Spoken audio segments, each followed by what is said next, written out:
শুরু করছি মহান আল্লাহর নামে, যিনি পরম করুণাময় ও অসীম দয়ালু। সূরা বালাদ, মক্কাবতীর্ণ, আয়াত 20, রুকু 1। এ নগরের শপথ, যেহেতু তুমি এ নগরের অধিবাসী, শপথ জন্মদাতার এবং যেথা জন্ম দিয়েছে।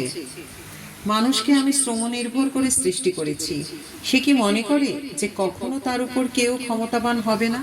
সে বলে, আমি প্রচুর অর্থের অপচয় করেছি। সে কি মনে করে যে তাকে কেউ দেখেনি?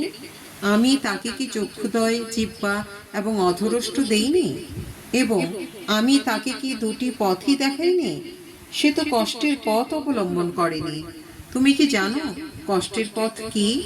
এ হচ্ছে দাস মুক্তি, অথবা দুর্ভিক্ষের দিনে অন্নদান, ইয়াতিম আত্মীয়কে অথবা দারিদ্র নিষ্পেষিত নিঃস্বকে, তদুপরি ইমানদারদের এবং তাদের অন্তর্ভুক্ত হওয়া যারা পরস্পরকে ধৈর্য ধারণের উপদেশ দেয় ও দয়া দাক্ষিণ্যের, এরাই সৌভাগ্যশালী।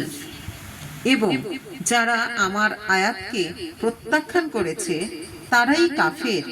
তারা হবে অগ্নি পরিবেষ্টিত, যা থেকে বের হওয়ার উপায় থাকবে না।